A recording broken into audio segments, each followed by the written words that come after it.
Ser criança é muito difícil, estando ela, ao nascer, equiparada com predisposições para tantas formas de vida. Por isso precisa de exemplos, precisa de adultos que a guiem, que saibam o que ela deve fazer.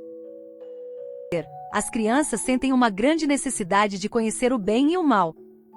Muitas vezes questionam as nossas respostas ou afirmações porque querem ver até que ponto mantemos o que falamos. Eles praticam o errado para conhecê-lo, para forçar-nos a manifestar a nossa opinião ou confirmar aquilo que afirmamos.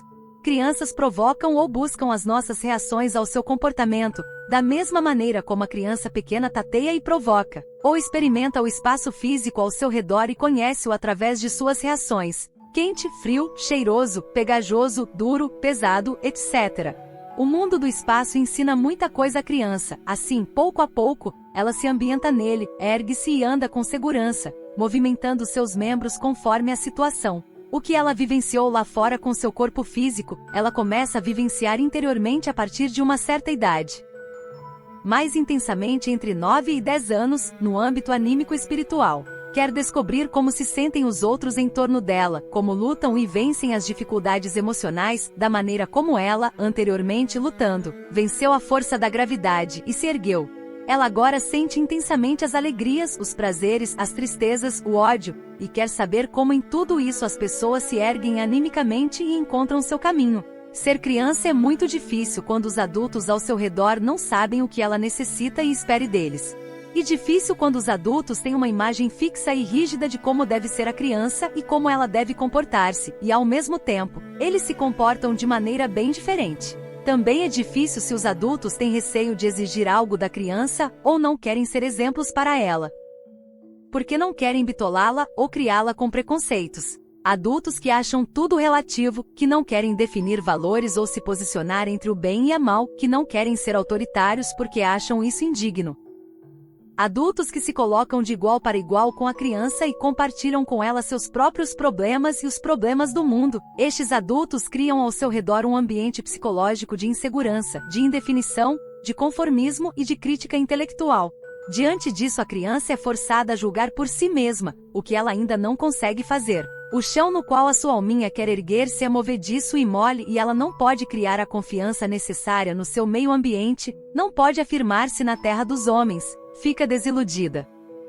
Não espera nada dos adultos que mereça ser adquirido por ela e, consequentemente, não espera nada dela mesma para ser almejado. As consequências deste estado de coisas já se fazem notar na puberdade. Uma natural rejeição ao adulto, uma natural autoafirmação, transformar-se em abandono total.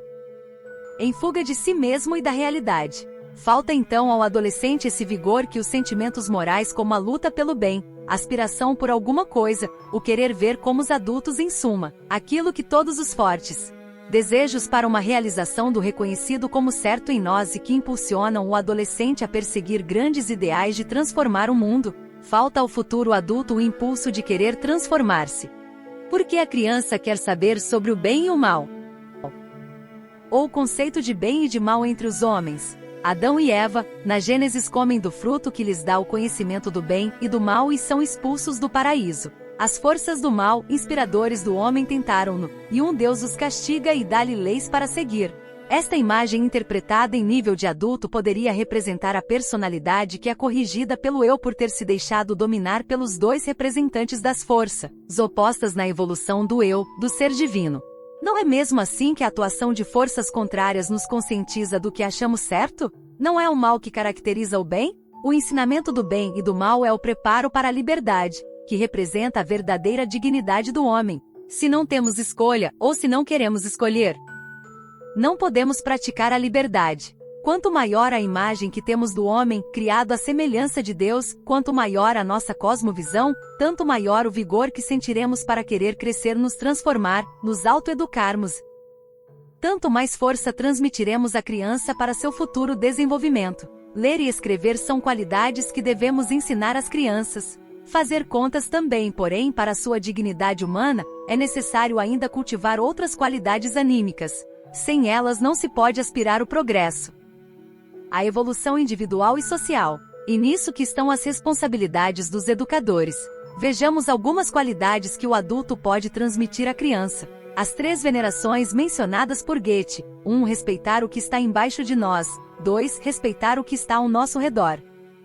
3. Respeitar o que está acima de nós. Em outras palavras, ter amor pela terra, ter amor pelos homens e ter amor pelas forças divinas. Ter confiança nas forças superiores dentro de nós. Ter fé que o impossível se possa tornar possível. Ter o hábito de obedecer, ou seja, aprender a dominar a si próprio. Ter a capacidade de realizar uma tarefa recebida até o último detalhe. Amar o bem e vencer o mal, amar a verdade. São estas as qualidades básicas necessárias para quem quiser empreender o caminho da evolução. É difícil ser adulto, ser exemplo. Ser pedagógico, tomar atitudes corretas na hora certa. O jeito e acreditar no impossível e tentar. Se não conseguirmos por nós, conseguiremos, algumas vezes, pelo amor às crianças a nós confiadas.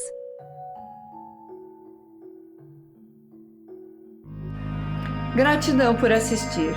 Se gostou, deixe seu like, comente e compartilhe. Lembre-se de se inscrever no canal e ativar o sininho de notificações. E até breve!